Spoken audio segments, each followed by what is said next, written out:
The next part of the section, we will talk about absolute value inequalities. All right, let's say somebody's on house arrest. So this is their house. And if they're on house arrest, that means they can only be a certain number of feet from their house. So let's say the judge says you can only be 10 feet from your house. So if this is the house, then they can go 10 feet this way, but then they got to stop. Or they can go 10 feet this way, but then they have to stop. So their distance is limited to 10 feet either direction of the house since they're on house arrest. Now, how can we express this as an absolute value inequality? Now, remember that the absolute value represents the absolute value of A. This represents the distance from 0 to A. So in this case, the house is 0.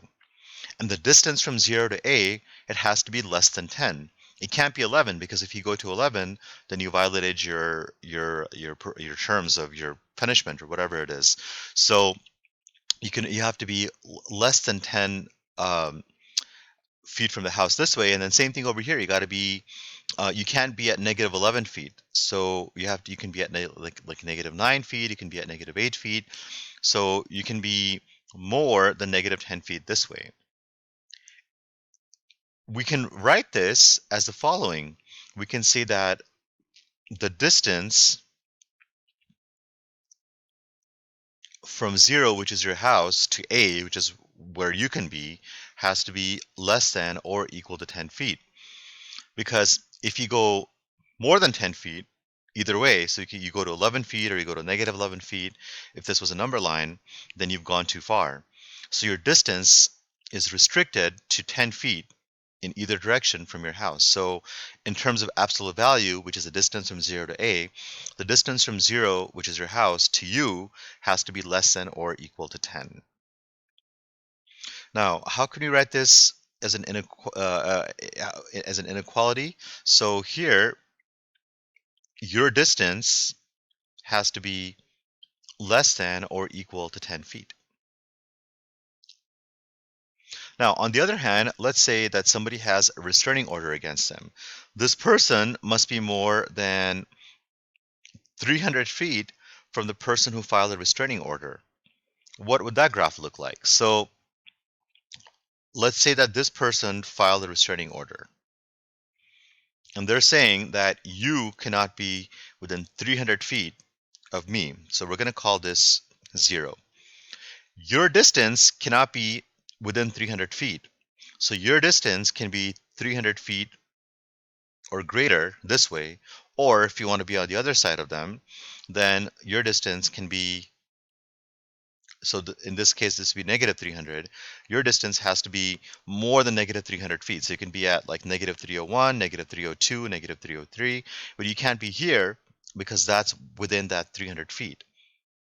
So in this case, we have the exact opposite scenario.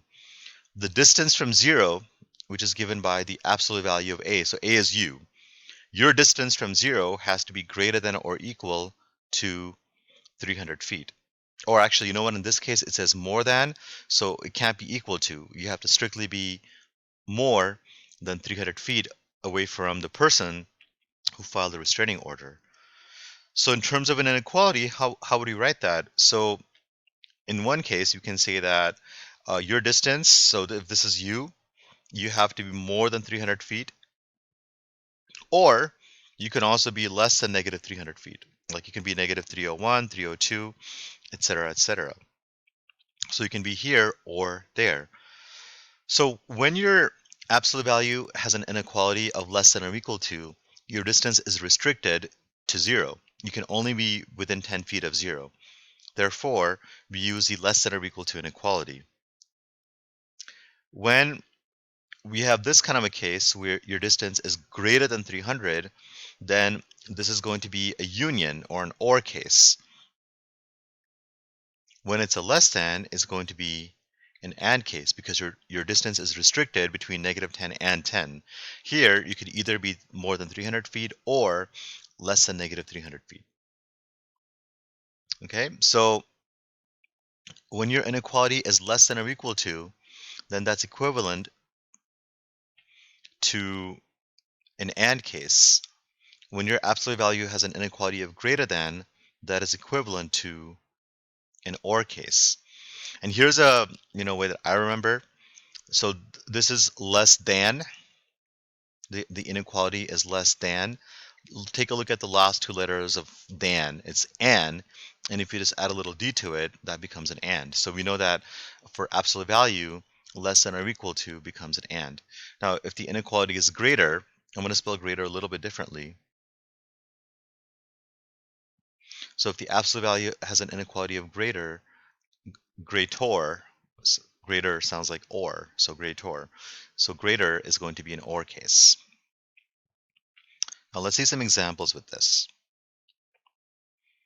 So let's take the less than case first. We want to graph the solution set and write the solution set in interval notation for the following inequality. The absolute value of x minus 2 is less than 9. Now before we even do any kind of solution, let's see what's going on. The absolute value always represents the distance from 0. So we're starting at 0. And that distance has to be less than 9, which means you can go 9 units this way and then you got to stop. You can go 9 units this way, which takes us at -9, and you got to stop. So your distance can be between -9 and 9 units. So on one side we have -9, on the other side you have +9. And that expression, x minus 2, that represents a distance from 0. So we have -9 less than x minus 2, which is less than +9. So when you have a less than inequality, if you just add a d to it, that becomes the AND case. And the AND case is the sandwich,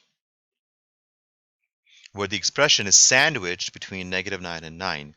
So less than and sandwich, less than sandwich. If we solve this, we add 2 to both sides, and we have -7 less than x, which is less than 11. And that is going to be our solution. To graph this, our solution x is sandwiched between -7 and +11. So this will be our solution set. In interval notation, the lowest value of our solution set is -11, but not including or -7, but not including -7. Our highest value is 11, but not including 11. So that is our solution set in interval notation. Now you can do a quick check to see if you did this correctly. Pick any value between -7 and 11. Let's take 0, for example. Let's pick 0. If I pick 0 as my checkpoint, when I plug it in, I should get a true inequality. So if I plug in x equals to 0, because 0 is in my solution set, I get 0 minus 2, I want to check, does that in fact equal to 9? So 0 minus 2 is -2. The absolute value of -2 is 2. 2 less than 9, that is a true statement. So 0 is in my solution set. If I plug it in, I get a true statement, which means this is correct. Now let's say I did it incorrectly. And let's say I want to check this number over here. I want to check the number 12. Let's see what happens. If I do another check using the number 12, 12 is not in my solution set, so I should get a false inequality. So let's check that by plugging it in. If I plug in, check. If I plug in 12, I get absolute value of 12 minus 2, and I want to check, is that less than 9? So 12 minus 2 is 10. I get 10 less than 9, that's a false statement. The absolute value of 10 is not less than 9. So any value in your solution set will give you a true inequality, or true statement. Any value that's not in your solution set will give you a false statement. And that's one way you can check your answer.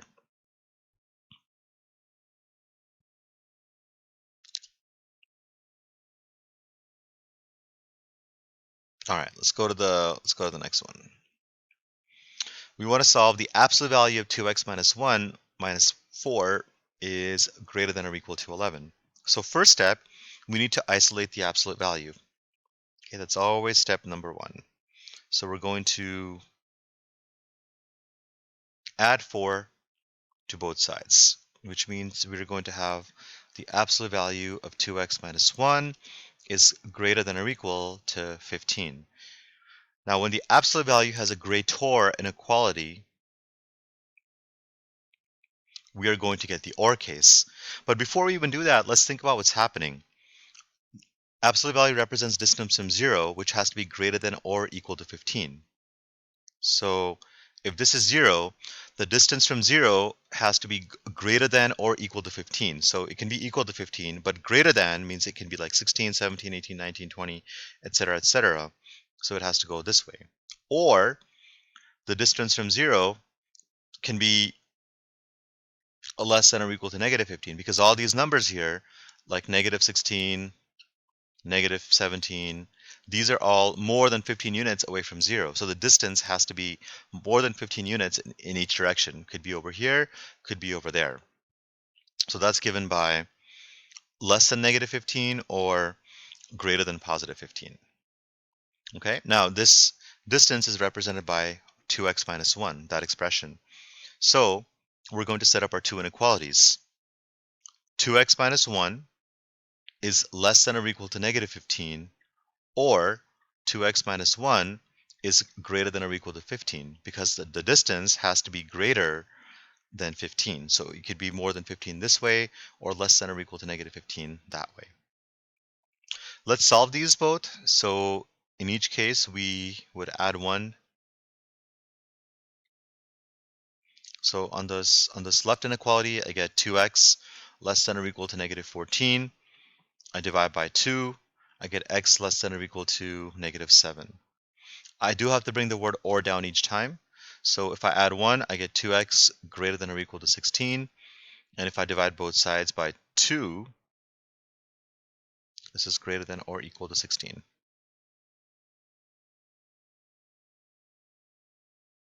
Yeah. And if I divide both sides by 2, because I'm dividing by a positive, the inequality does not change. I have x greater than or equal to 8.